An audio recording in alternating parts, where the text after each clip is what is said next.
Este 4 de octubre en Brasil se llevarán a cabo comicios para elegir al presidente, vicepresidente, miembros del Congreso Nacional y gobernadores, entre otros. ¿Cómo va específicamente la contienda presidencial? Para responder esta pregunta estamos con Gabriel Marquín. Él es doctor en Ciencias de la Religión y profesor de Política y nos habla desde Recife, en Pernambuco. Gabriel, bienvenido al programa. Muchas gracias por la invitación. Muchas gracias a ti. Gabriel, para quien sigue las elecciones desde fuera de Brasil, ¿qué es importante entender sobre el escenario político del país en 2026? Lo primero que considero muy relevante es que comprendamos que estamos viviendo una campaña electoral y vamos a vivir un proceso electoral que en cierto modo es una continuación de las últimas elecciones, de las elecciones de 2022. Basta con que recordemos, por ejemplo, que los dos principales candidatos en este momento a las elecciones presidenciales en Brasil son el actual presidente Lula y su oponente, el hijo del expresidente Jair Bolsonaro, Flávio Bolsonaro.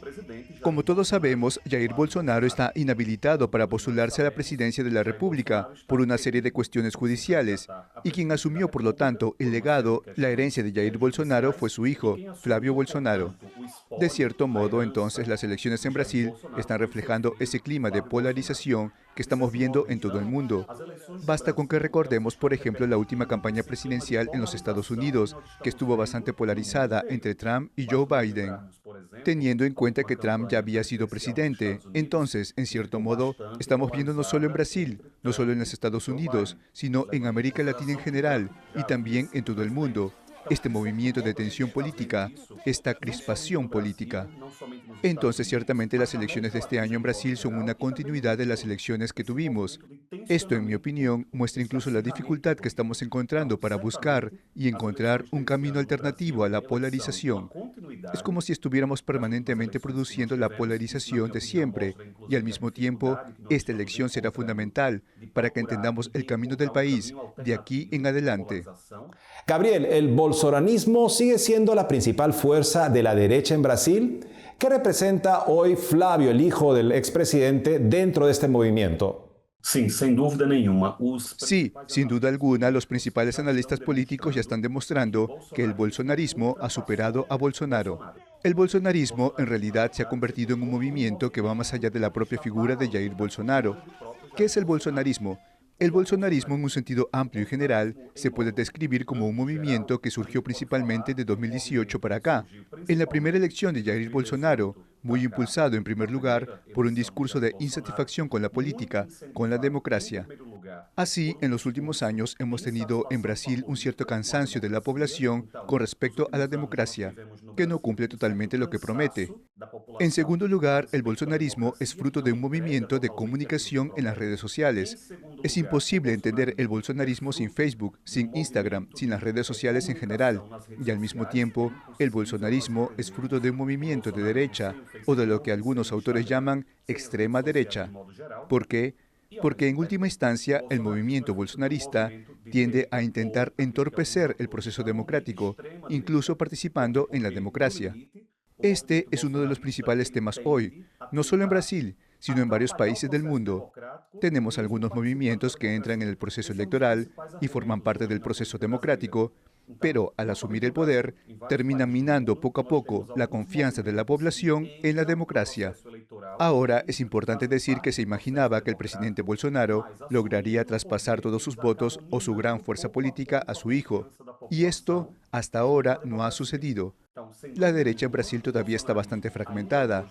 Todavía no hay un consenso total de que Flávio Bolsonaro sea realmente el candidato que va a representar al conjunto de la derecha, mientras que ya se percibe que la izquierda, en general, se articulará nuevamente en torno al nombre de Lula. Entonces, en este momento tenemos al bolsonarismo en cierto modo dividido y fragmentado, y al mismo tiempo la izquierda está totalmente vinculada al presidente Lula. Claro, viendo también la izquierda, podemos pensar en el presidente Lula da Silva, también sus procesos judiciales, en fin, un amigo muy importante y poderoso que tiene en el Poder Judicial que le ha hecho, en fin, como decir, un servicio muy grande para que él pueda, y también ha perseguido al señor Bolsonaro. Entonces podría pensar que, bueno, ya el señor Bolsonaro está en contra de la política, que finalmente acaba siendo un tipo de sistema que favorece una opción política y trata de destruir a la alternativa. Se podría decir eso, estoy seguro que dicen eso.